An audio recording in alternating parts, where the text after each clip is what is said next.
कुत्ते को अक्सर इंसान का सबसे अच्छा दोस्त कहा जाता है और यह बात कई बार सच भी साबित हुई है। भले ही कुछ नस्लों को आक्रामक माना जाता है, लेकिन ज़्यादातर कुत्ते अपने इंसानों के प्रति अटूट प्रेम और वफादारी दिखाते हैं। वफादारी, ईमानदारी और दोस्ती की एक ऐसी ही मिसाल है जापान का एक कुत्ता जिसका नाम था हचिको।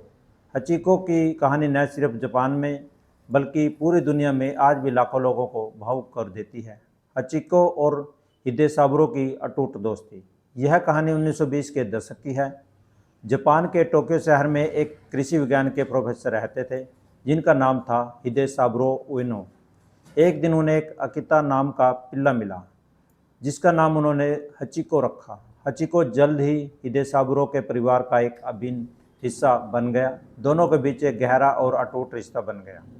हचिको की एक अनोखी आदत थी, वह रोज़ सुबह अपने मालिक हिदेसाबुरो को शिबुया ट्रेन स्टेशन तक छोड़ने जाता था, जहां से प्रोफेसर ट्रेन पकड़कर काम पर जाते थे। शाम को वह ठीक उसी समय स्टेशन पर वापस आता था जहां से प्रोफेसर ट्रेन पकड़कर काम पर जाते थे। शाम को वह ठीक उसी समय स्टेशन पर वापस आता था जब प्रोफेसर की ट्रेन पहुंचती थी, ताकि वह उन्हें घर तक वापस ला सके। दोस्त से बिछड़ना और इंतजार की शुरुआत, यह सिलसिला कई सालों तक खुशी खुशी चलता रहा। लेकिन एक दिन हचिको की जिंदगी में एक भयानक त्रासदी आ गई।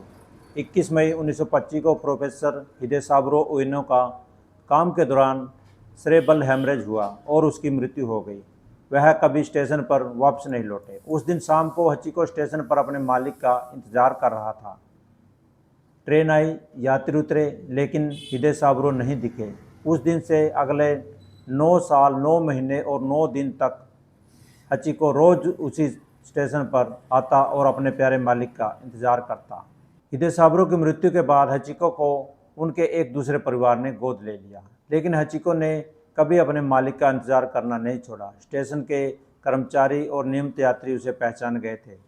उन्होंने उसे खाना खिलाना शुरू कर दिया। 1932 में टोक्यो में एक प्रमुख अखबार असाही शिबुन ने हचिको पर एक लेख प्रकाशित किया। इस लेख ने हचिको की वफादारी की कहानी को पूरी दुनिया में पहुंचा दिया। जल्द ही हचिको जापान में राष्ट्रीय गौरव और वफादारी का प्रतीक बन गया।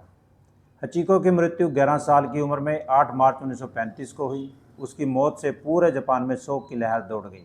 हचिको की याद में शिबुया स्टेशन के बाहर उसकी एक कांसे की प्रतिमा स्थापित की गई, जो आज भी मौजूद है।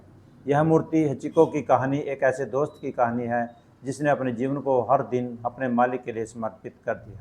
हचिको की यह अमर कहानी हमेशा हमें सच्ची दोस्ती का महत्व याद दिलाती रहेगी। धन्यवाद।